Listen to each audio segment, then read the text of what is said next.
You're listening to Feathers, a podcast of stories of women walking in faith. I hope these stories inspire you and encourage you to take flight in your own faith. I'm your host, Amy Bennett, and this is Season 8, Episode 12. Feathers is an outreach of Abiding Ministries. Find more encouragement at abidingministries.net.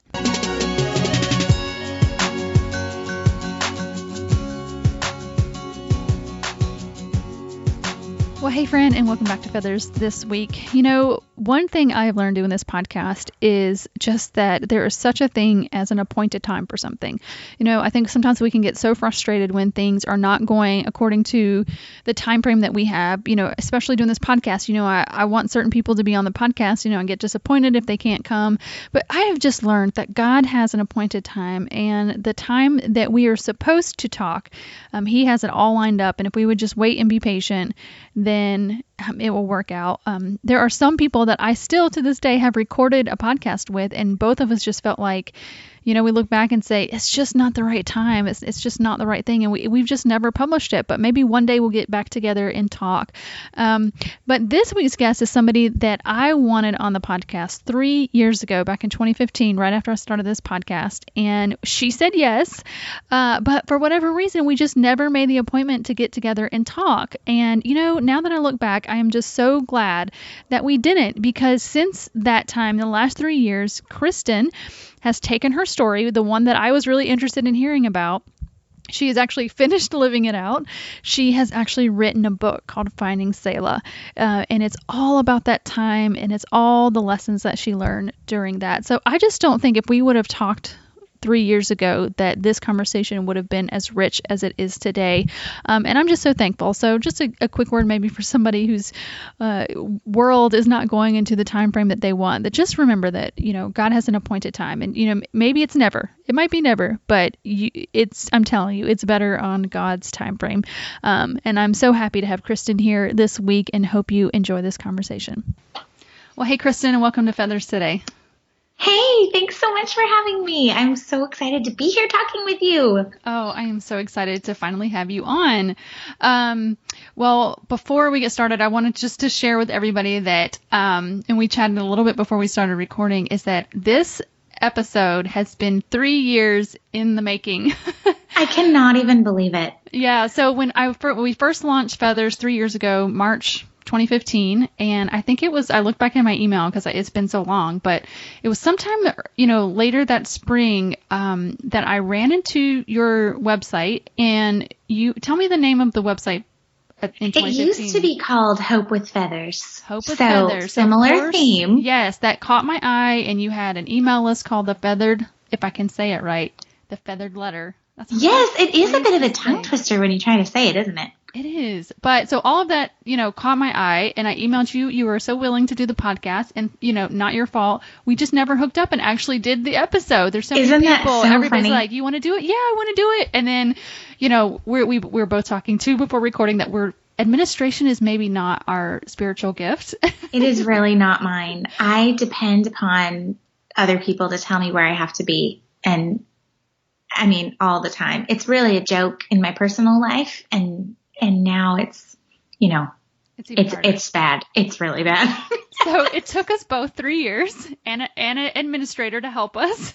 Yes. Thank you to my publicist for getting us finally here. Yeah. But, you know, I was saying, I think it's so great. So at the time, I, of course, was connected with your Feathers, but at the time you were in the middle of living in New York City with a family. Yeah. And I was fascinated with that. I wanted to know, you know, why, because it's just not normal.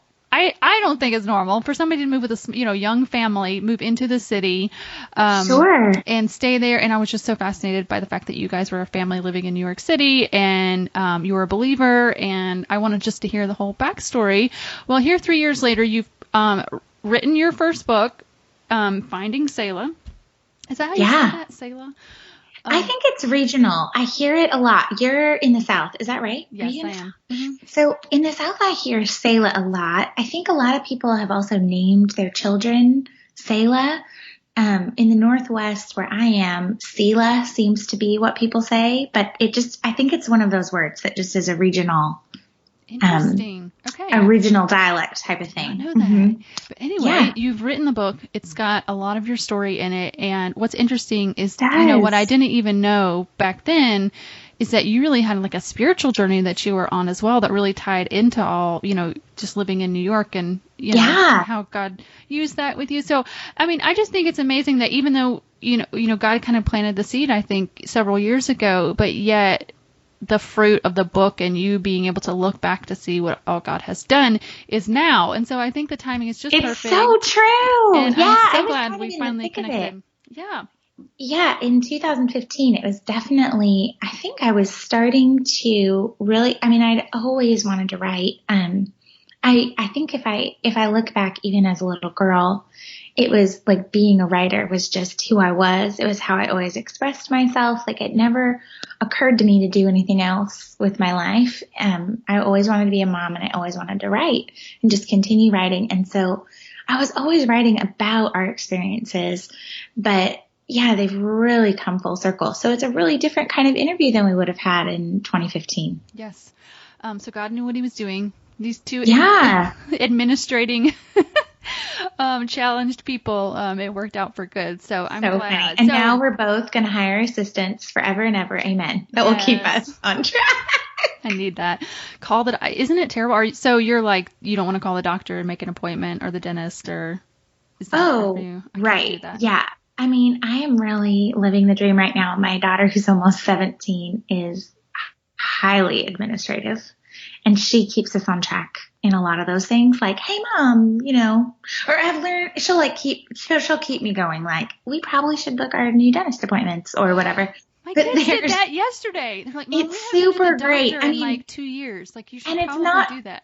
Yes. And it's not like in a haughty way. It's like in a loving, like, hey, I'm really amazing at administration and I could help our family in this way. I've learned hacks. Like every time I leave the doctor, I make an appointment, even if it's like a year in advance for the next well visit. Mm-hmm. Like I just have that going. I make sure they call me 24 hours before to remind me of the visit. Like things like that. Amazing. Like remind you. Yes. The text messages. Like, so I'm really thankful that we live in a time where those things are normal now, like where you can get a text from your doctor or whatever, to remind you of things. And we do have like a family Google calendar and things like that will pop so that things pop up. But my husband pays all of our bills or we would be in jail. Like we really would. Everything's automated.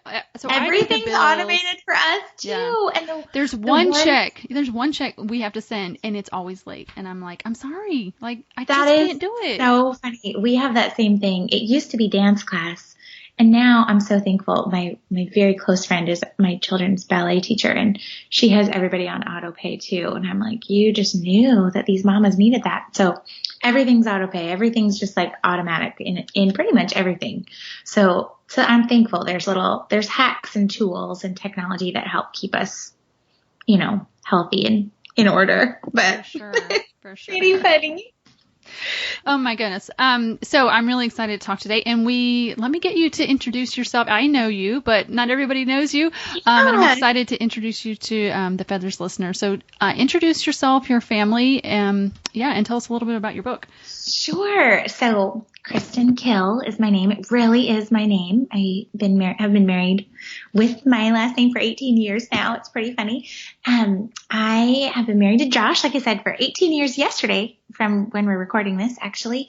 And we have 5 kids. They are almost 17, 14, 12, 10, and 1. So we have a, big gap, surprise baby. So fun. And we spent about, 7 years living in New York City as a family. We've just moved back to the Pacific Northwest in the last 18 months, and we're from the Northwest originally. And I just have a heart for moms and for women, especially women who feel really stretched thin and want to live intentional, meaningful, joyful lives, but they're tired or they're worn out or they've gone through really difficult circumstances that they feel defeated by. And that was me for a really long time. And so I wrote this book called Finding Selah That's the way I say it. I hope I don't bug anybody on it's your book. You can call it pronouncing it that way. I wrote this book really as a way to talk about rest, finding us in the midst of things that are difficult. Because I love, if you're not familiar with the Psalms, the word Selah pops up in the Psalms 71 times. It's mentioned 70. Is it 73? Gosh, I haven't done an interview in a couple weeks. My skills are weakening, but I think it's 71 times in the Psalms, and it comes in the midst of different stanzas, and it's a musical direction, most likely, that means to pause or have an interlude. And I sort of stumbled upon it when I was in a really, really chaotic, hectic, hurried place in my own heart, really struggling with pretty severe postpartum depression after my first baby. And it was pretty rough. And I was reading through the Psalms, and first of all, reading through the Psalms became this way for me to be able to engage in the heart of God and pray again after feeling like all of my emotions were way too big for him, way too dark even for him and for other people. I'd really hidden away a lot of what I was dealing with. And I couldn't believe the vulnerability and the expression of the psalmists when I read them, that they were crying out to the Lord. They were sharing deep fears, deep wounds, deep anxiety. And there was this pattern of bringing it before God and knowing that he was receiving them. And really the idea of Hope with Feathers of my first blog was about the fact that that is how God receives us, that he covers us with his feathers, and he is our protection and our shield and our rampart. And I loved that I had a hope of being received by God regardless of how frail I was. And so in this process of learning how to communicate with God in a meaningful way through the psalmist prayers, this word Selah kept popping up, and it became a springboard for writing about how there is rest and interlude and beauty even in the midst of storms and difficult circumstances. And so this book emerged as my story of how God met me in the middle as a Selah. Wow, that was so beautiful. And I just love the fact that you pull out the Psalm, which when I read the book, I was so excited because Psalm 91 was a big part of that, which is one of the verses that this podcast is kind of, grounded in. Psalm 91:4. He will cover you with his feathers, and under his wings you will find refuge. Yes. And that's exactly what it was. Our story was birthed, the story kind of behind all this was birthed out of our adoption. And that was the same thing. It's like going through something difficult, but then realizing that you can find refuge in God. Yes. And it's not that he will keep you from the hard stuff, but he'll be with you through it. Yes, that his promise is his presence with us there. And so that really is what this book became about. And I realized, when I am writing in the beginning of the book about postpartum depression, my daughter will be 17 in about a month. And so it's a long story. It started a long time ago, learning how to bring my heart to him. But this idea of Selah really kicked up a notch when we went to New York City, because I think I'd been practicing peace and practicing what it looked like to trust God and know that he would cover me with his feathers for a really long time. But I hadn't had it tested in the external bustle of the city. Isn't it so interesting that, and this is what I'm finding, is that there's a thing that you learn about God, you learn about him, and you know that it to be true because of his word. But then there's a point where you know about God, because you see it and you go through it and you learn it out of experience and not just study. Yes, exactly. And I think too, when you get to have your faith tested in those ways, you see the fruit that his spirit is bearing in you. You see I had invested my heart in, wanting to practice peace and having rhythms of rest and engaging with the heart of God for a very long time. And so it was like an opportunity to see how he would really bring that to deep fruition in my life. Mm-hmm. And that was really beautiful. and really hard, but really beautiful.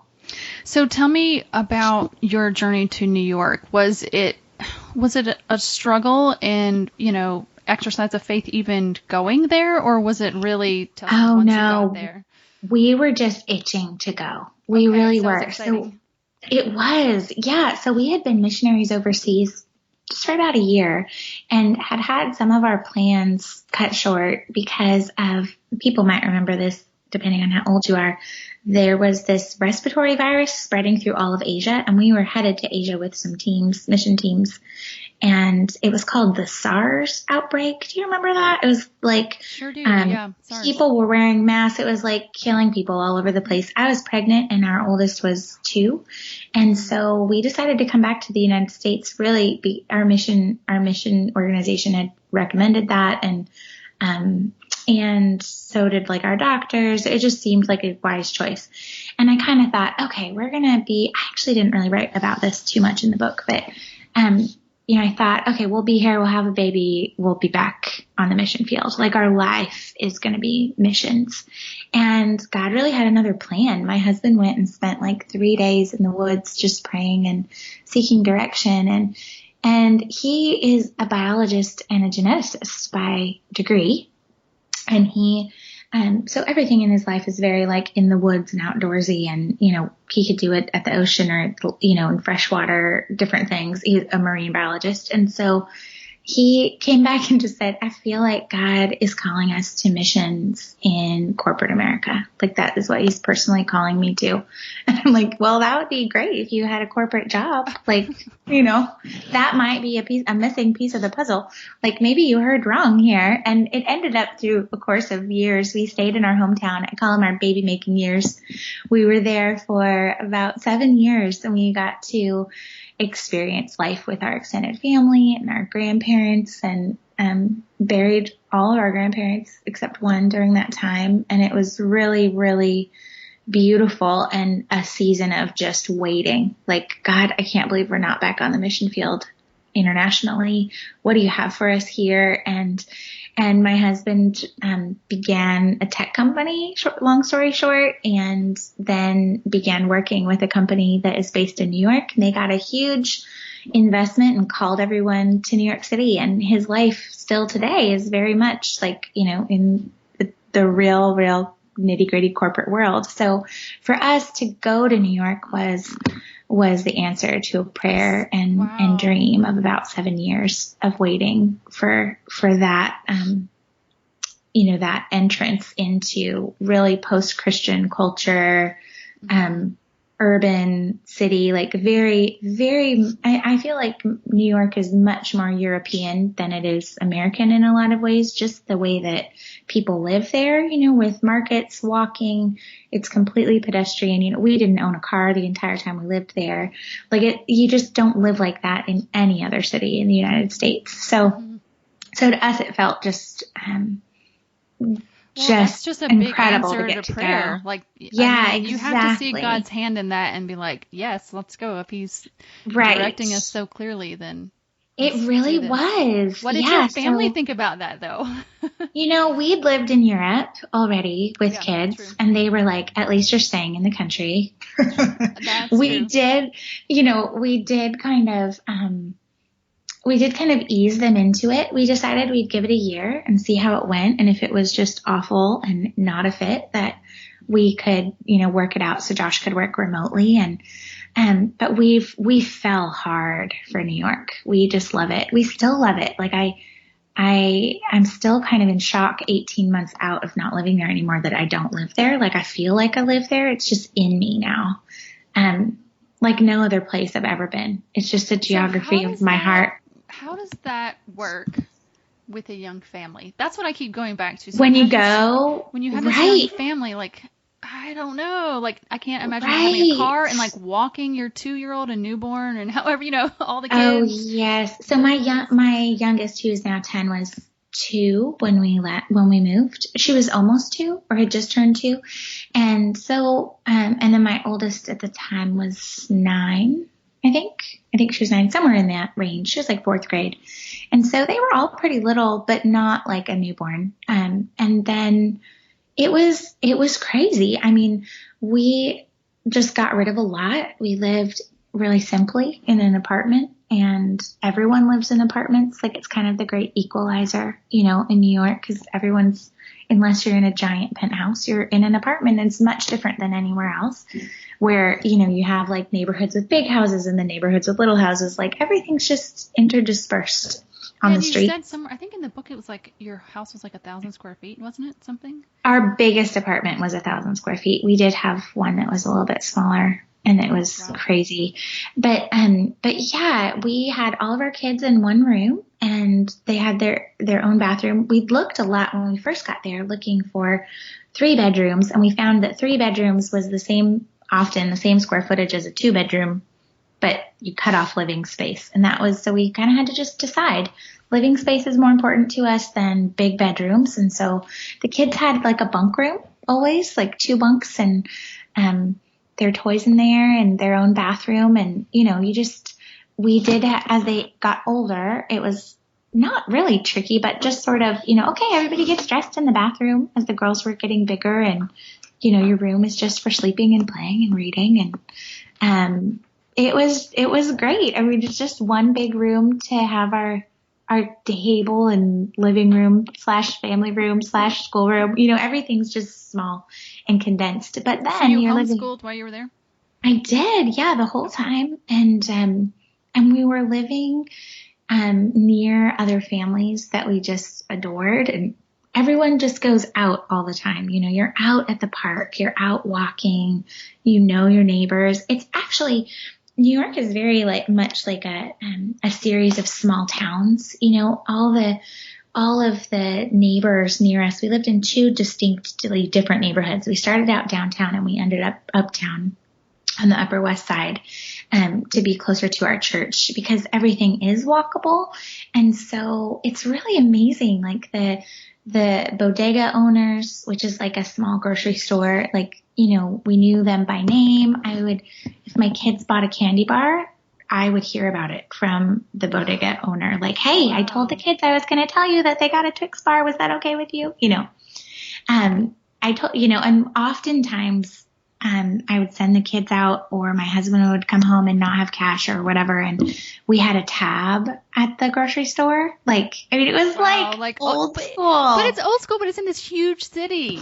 That's right. But it's just like that with everyone. So I was there until almost the end of my pregnancy with Harris, our 1-year-old. And, I was on bed rest for a few months, and I didn't even realize that all the doormen from our apartment, like to Central Park West, knew that I was on bed rest, but they did, because they'd been talking to my kids, and, you know, they all you're just known in your neighborhood. You see the same people, you're out on the street, you're walking. It's really sweet.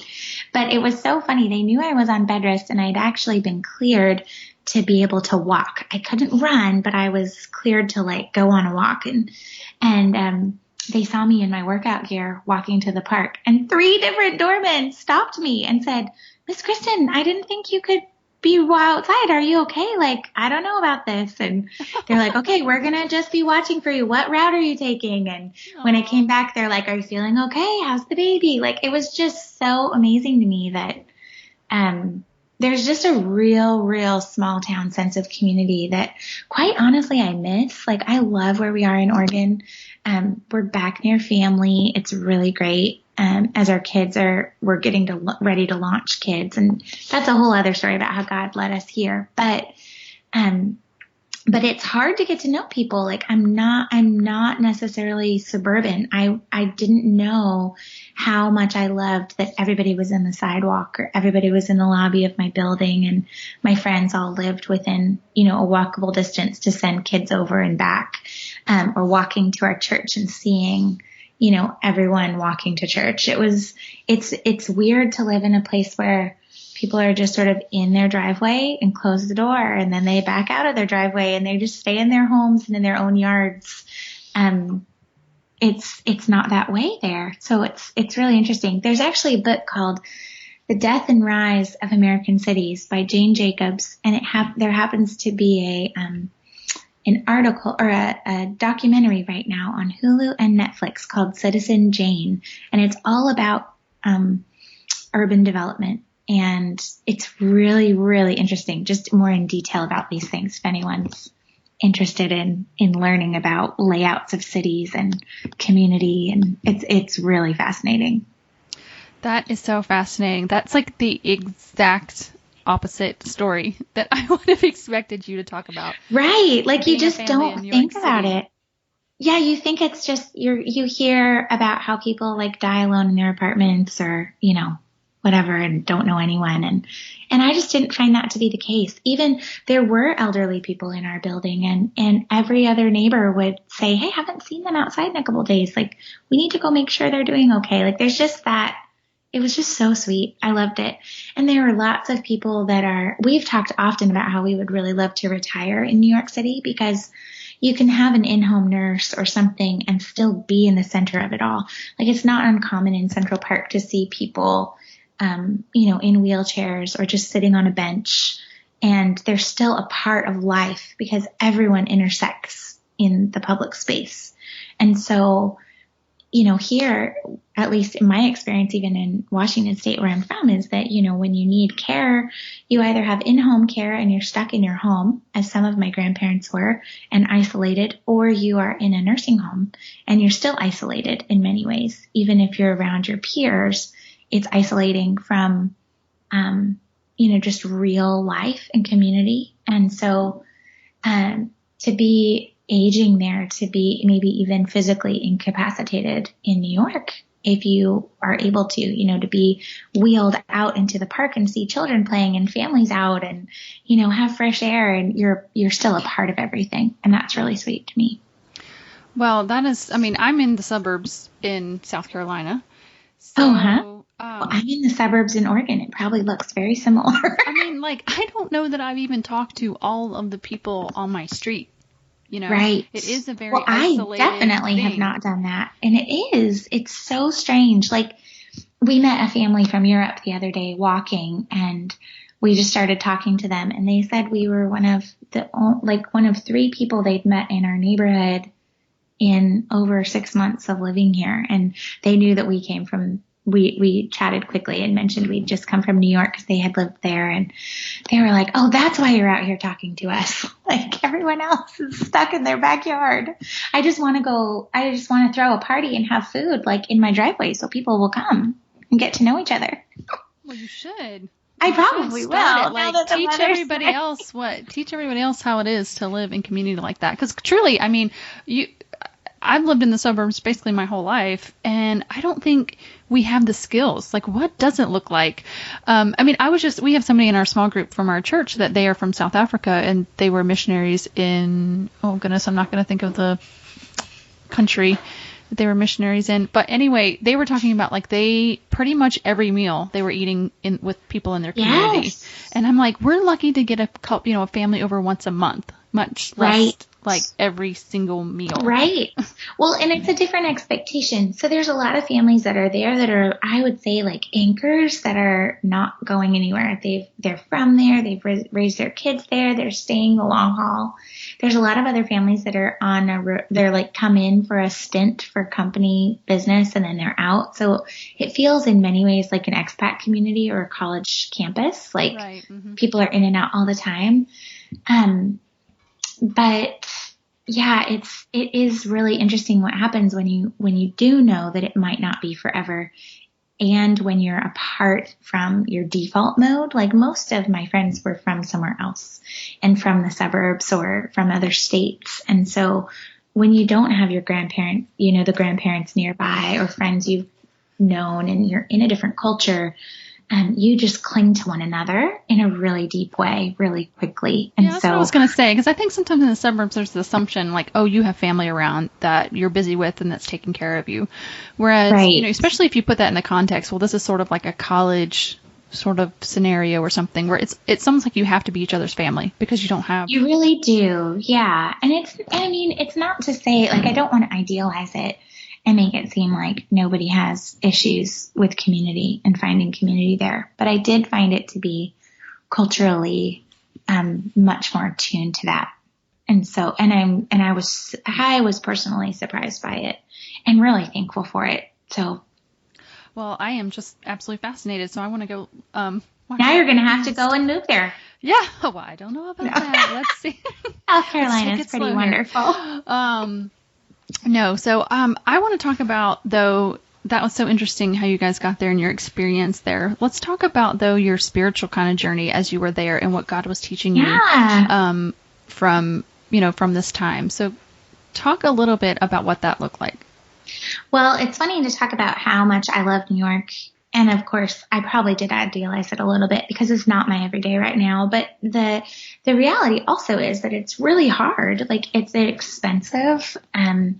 You are trying to rally your kids and get in and out of cabs or in and out of the subway and, keep everybody alive. The pace is hard. It can just feel overwhelming and ambitious and, like crunching in. We had difficulties with some neighbors in our second apartment that actually we ended up learning that the flooring of our apartment didn't have the proper insulation. And so truly every move we made, they would scream and hit the ceiling with brooms.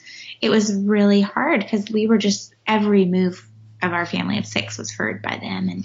And it just wore on them to where they were openly harassing us and, like screaming death threats through the vents, like things that were really beyond the norm of normal stress.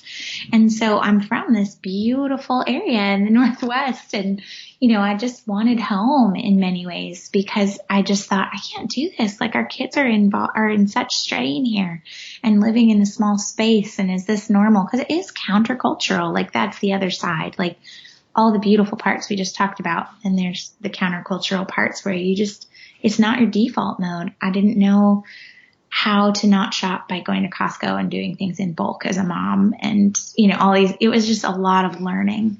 And so I think that what was happening is it was, okay, you're in this stressful situation. How are you going to, I felt like God was whispering, how are you going to be a peace and a haven and create a home here that flourishes for your kids? Because this is where I have you. And this is, you can see all the beauty of it and you can see all the difficulty. And it's this tension, right? Just pulling in both ways. And so it brought up that whole idea again of God meeting me in the middle, meeting me in the tension of a life that I loved and a life that was stressful. And I don't think that any one of us live in such a way where we don't experience that tension in some degree and in some circumstance. Like, it doesn't matter. For me, it was New York, and New York became an analogy for me to talk about this whole idea.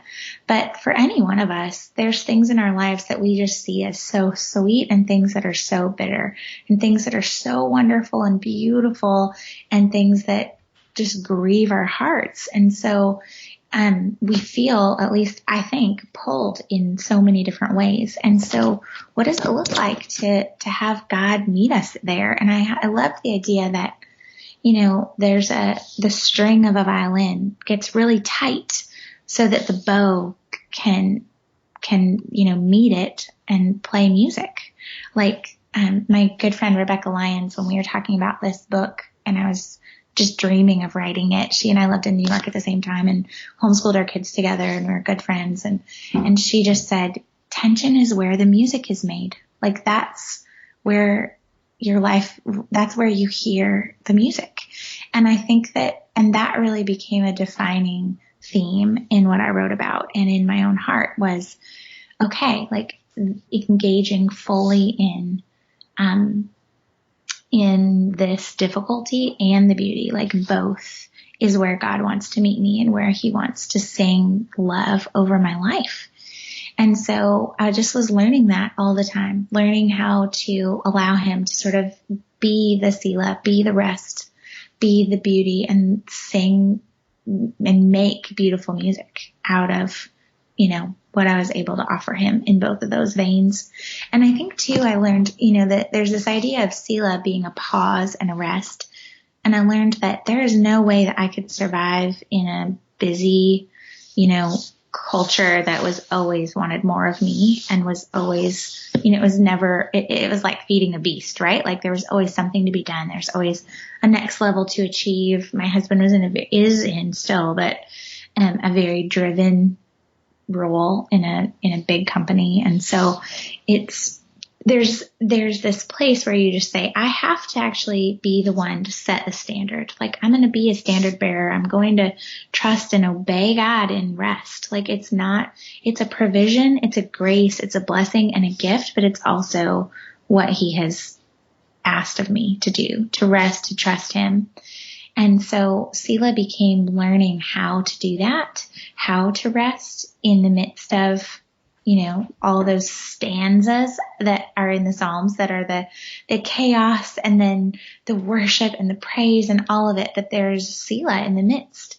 And then also learning how to explore the idea of Selah being an interlude. An interlude is like defined as a diversion. So musically, it's often like that little, maybe delightful tune that doesn't quite fit with everything else before, it comes back to the main melody or chorus of the song. And so what does it look like to have a diversion or something that is delightful and beautiful with God? What does that look like that he provides that for us? And so I started to see in New York, especially, the way that God had provided so many interludes. And I found that my heart and soul would be so filled up when I got to walk through the gardens or be in the art museum or listen to a piece of music or go into any of the churches that had their doors open and sit and pray,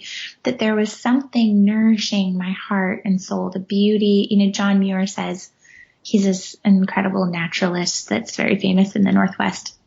He said, he died, I guess, well over 100 years ago. He's a contemporary of Teddy Roosevelt. And he says, we all need beauty as well as bread. And I just started to realize that was a way that God was wooing me to his own heart, to his delight in me, into seeing him with a broader imagination and exploring and experiencing him and his heart for me by being able to delight in the things that he had given as gifts. And it felt like kind of getting away on little dates with the Lord anytime I was able to engage in those things. And I think they're important for us to recognize because they are, facets of his personality that he wants us to know, that he's put into art and music and gardening and all of these things that we take delight in. So it was really a journey of getting to just sort of say, okay, Lord, I'm going to trust you to be my rest, and I'm going to obey you and rest and stop, because it was countercultural to stop and rest and be still. And it was hard. And yielding, that's the other thing. I think sometimes we think rest is just an inertia, like we just don't do anything. We just, are slothful or like staying there. And I would say that rest requires a yielding from us. So it is an action in many ways. And so God was teaching me how to do that. And then at the same time, how to enjoy him. So that's the word just became so beautiful because it encompassed both of those things. Wow. I just love that picture of like creating music with your life. Yeah. God is writing, in the way that God is writing your story. And I think the thing that makes me think of it is that you're finding the rhythm. And sometimes it's fast and sometimes it's slow. And sometimes you have these interludes. I love that idea of the interlude, like these little delightful spaces in our lives. Yes. And, I think so often, this is me, because even though I do lack administrative skills, I do like schedules and like the same thing every day and knowing what to expect. And so we have this idea of like balance and, our schedules, and we want it to be the same, and what to expect, but it's not really that. Sometimes it can be a rhythm. Sometimes we go fast, fast, and then slow. Yes, and then it's like really true. And it's like it's building something, but it doesn't have to look the same all the time. And it really can be, if you stay that, that fast, rhythm, for example, for too many stanzas, then you're going to run out of energy and you're going to run out of all kind of stuff. So you do have to take rest in between. And I think what I love that you're talking about too, though, is in the midst of it, being intentional about finding the rest. Yes. That's where a lot of us have trouble, because it is an action. Absolutely, yielding is an action. You have to be intentional about that. And You do. We struggle with that so much because our to-do list is so long all the time. We could always be busy. Yes, we could. And it is so hard because, I think what it comes down to is trust. Like if I just stop and turn off my phone today, or I choose to not engage in social media or all these other things, like what am I going to miss? What does someone need from me? What do I need to be doing? I tend to be a personality that's very defined by my output. Like I define myself by my output, like in an unhealthy way. Like that's not just like I'll say, what have I done? Where is my work? Is my worth in, the things that I'm doing for my family, for other people, and my vocation, all these things. And so if you're saying, I trust God that I can actually turn off and trust you to fill this gap. I can trust you that, I'm saying that this is yours by pulling away and making sure that I've really squarely laid this in your hands. Mm-hmm. And that's a really hard thing to do. It really is. And it's hard, I think, especially, I would say, for those of us who know that we need to, who know that we're exhausted and we want rest so much. But if you really, really are tired, like you have to make that choice to go close your eyes, and that can be hard. So this is so interesting. I'm just wondering from, I always want to get practical, Yeah, let's get practical. A woman who it might be, just dealing with, the depression or the anxiety or just the busy life and really wants to find these moments with God and the rest and this kind of rhythm, figuring out what he's doing. Like what's like some good first steps for somebody to kind of start like being more intentional? Yeah, I would say figure out what some of your drainers are is a really big one. I learned like really, really early on that like social media, I love connecting with people, but it does really drain me. I have friends who, when they finally get a rest, they go look at their Instagram, and that is wonderful for them. To me, it would leave me feeling more tired. And so understanding like what are the things in your life that are really draining you and how can you make a plan for lessening some of that? And what are the things in your life that are really life-giving to you? Having, like I love to look at great art. I love to read. I love poetry, and I love going on walks or runs like in the area that I inhabit or that I'm visiting. Those things always make me feel rejuvenated and ready to pour out more to the people around me. And yet those things probably don't sound great to other people. Like they're some of them, sure, but it's going to look different because God has created you so uniquely. And so it might be that you love to like bake or cook or, go have coffee with a friend or whatever it might be. Find a space to be sure that you're doing that in your life. And if you are struggling to find, space to do that alone, don't be afraid to include your children into that. There were a lot of years where I couldn't get away and I couldn't have a babysitter, and I started reading poetry to my kids, or we'd make fancy teacups and of hot cocoa or tea, and they would open up books, and I'd get them really quiet so that I could enjoy that too. And now I found there's this beautiful benefit that they like the things that I like, and it's deepened our friendship and relationships. So that's been really cool.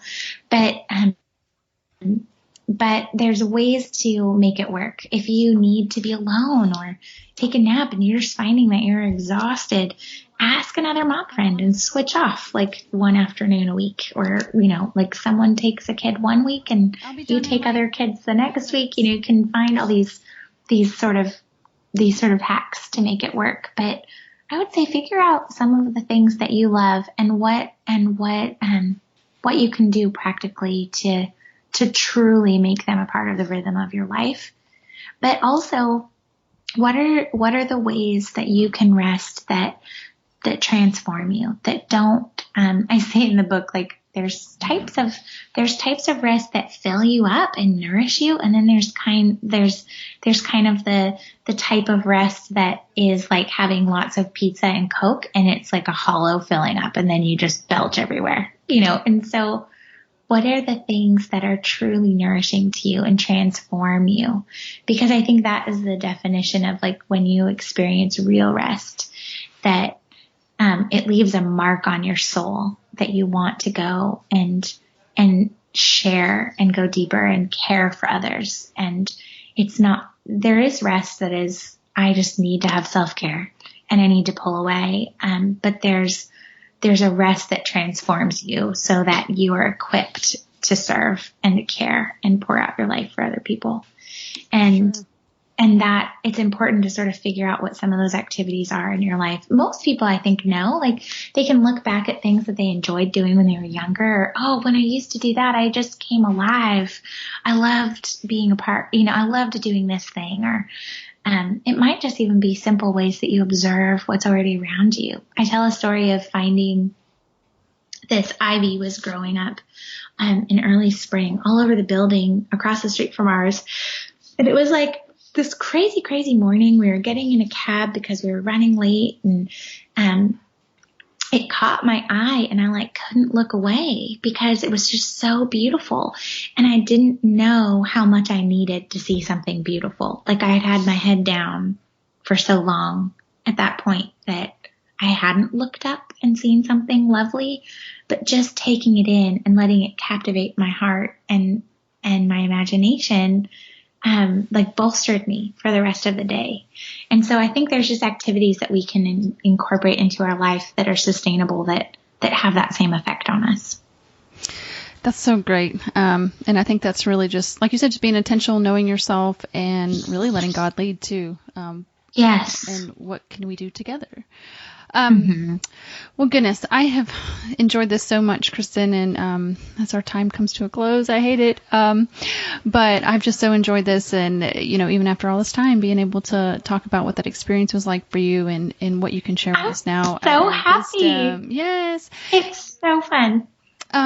So if people want to, keep following your story and see what's going on, and there's even so much we can talk about where you're living and your house, and oh my goodness, people need to connect. We should do it again. I know. I need the second half of your story about how you left and what's going on now. So, we might have that to would be do this fun. Again. Yeah, for I would sure. love it anytime. It's awesome. Just an honor to get to talk to you. Oh, thank you so much. So if people do want to stay connected with you, what's the best way for them to do that? KristenKill.com, or if it's easy to remember, FindingSelah.com. It'll take you all to the same place these days. And they can also find me at the Sally Clarkson's podcast. It's called At Home with Sally and Friends, and it's on iTunes and anywhere you get your podcast, Stitcher, SoundCloud, all that. But I mostly hang out on Instagram these days. It's my favorite social media platform, and I love just sharing life there. And it's just Kristen Kill. Kill is my handle. Awesome. Well, thanks again for spending some time with me today, Kristen. Let's do it again soon. You. Okay. Bye-bye. Right. Bye. Well, guys, I hope you enjoyed that conversation with Krista. Oh, my goodness. I had so much fun talking with her. I really hope to get her back on the podcast because she has so much more to share. I mean, we talked about her getting to New York, but we didn't talk about her leaving New York. She is in an awesome house now. You got to look her up on Instagram. They're at a house that's just so interesting. The house has its own Instagram account. So we got to get her back on to talk about their journey away from the city and then redoing this house and whatnot. So I just love this conversation. It just fascinates me that a young family moves into New York City. I know there's a lot of people in New York City, but I don't think I've ever talked to anybody that has lived there as a young family. And I just think it's so cool. It was absolutely the opposite of what I thought I would hear. And yes, there was hard parts about New York City, but just the sense of community that it has just astounds me. And so I think that's just definitely something that is so important. It's interesting to me that we just had Jen Schmidt on to talk about open your door. and all about community and hospitality. And again, this theme of just living in community, your everyday lives, and inviting people in comes up again. So I won't belabor that point too much, but I just think it's definitely a theme that continues to come up in what God is speaking to his people. And so I'm just continually challenged by that.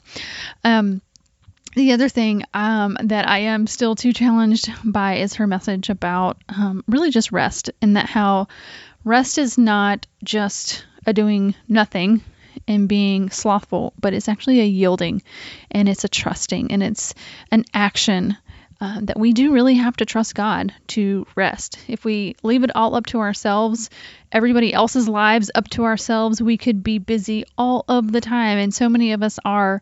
But if we can trust God with our future and the people around us and their future, and just listen and obey. And so I think sometimes our next step is to do nothing.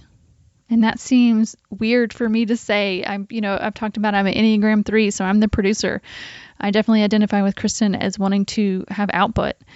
And yet sometimes what we need to do to be obedient and to be faithful and to trust God is to say, God, I trust you, and I'm going to rest now. I'm going to rest. I'm going to be intentional about it. And I love that she talked about really being intentional about the rest. And, I think some of us just wait for life to slow down. Like, I'll slow down when I don't have anything else to do, but we really have to be actually intentional about our rest. And so maybe that's what we can be encouraged with today, is that we can find our Selah in the rest. So I hope that has encouraged you. Like I said, I would love to get Kristen back on. If you love this conversation and you want to share it, we will be posting it over on Facebook and Instagram at our accounts, Abiding Ministries. I also want to remind you that you can get on our email list. You'll get an email every time a new episode comes out. It is straight from me. I write it every week. And you can do that at abidingministries.net/blog. And there is a sign up there on the sidebar. All right, guys. Thank you guys so much again for being with us this week. And we'll see you next week on Feathers.